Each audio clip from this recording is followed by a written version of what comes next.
এখন আমরা সবাই আহ, সবাই মানে টাকার পিছনে ছুটতেছি, টাকা ইনকাম করতে মানে ব্যস্ত, টাকার দরকার আছে দুনিয়াতে। কিন্তু একটু তো বিবেচনা, একটু তো চিন্তা ভাবনা করা দরকার যে আমি কোত্থেকে টাকা ইনকাম করতেছি, আমি কোন জায়গা থেকে টাকাটা আনতেছি।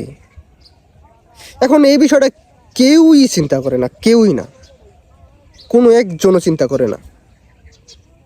আলেম ওলামা এদের হিসাব বাদ, কিন্তু সাধারণ যারা আমরা পাবলিক আছি, আমরা কেউই চিন্তা করি না যে আমি কোন উৎস থেকে টাকাটা আনতেছি, এটা কি হারাম নাকি হালাল।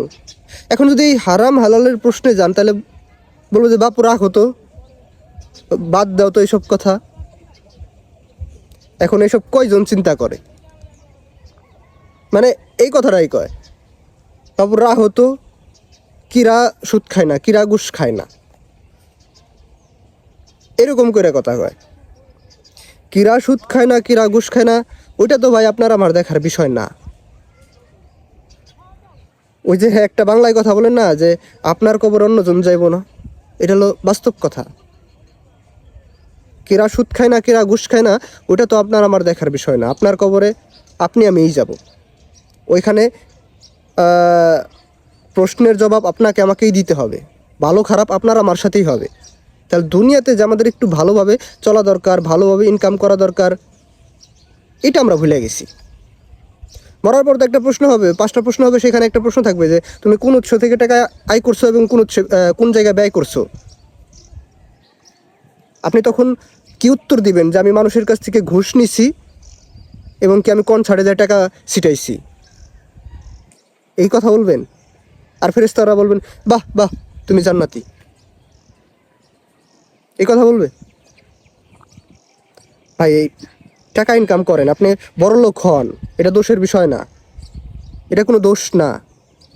আপনি হালালভাবে টাকা ইনকাম করেন, ওই যে মানুষের রক্ত চুষে বড় লোক হয়েন না, মানুষের ঘাড়ে পাড়া দিয়া বড় লোক হয়েন না। হালালভাবে বড় লোক হওয়া যায়। আল্লাহ যদি চায় আপনাকে হালালভাবে এত টাকা দিবে, আপনি চিন্তাও করতে পারবেন না। আল্লাহ তাআলার উপর ভরসা করতে হবে। অবশ্যই আল্লাহ তাআলা চাইলে সব সম্ভব। তাই আমি আবারও বলি যে এই যে ইনকাম সোর্স, এটা হালাল বানান, নাহলে আপনি কোনো দিন সুখ পাবেন না। হারাম টাকায় কোনো দিন সুখী হওয়া যায় না। সুখী হতে হলে আপনাকে ইনকাম সোর্সটা হালাল করতে হবে আগে। তাই প্রিয় ভাই, আসুন আমরা কি বলে হারাম ছেড়ে দিয়ে হালালে উপরে প্রতিষ্ঠিত হই, তাহলে আমরা সুখী হব ইনশাল্লাহ।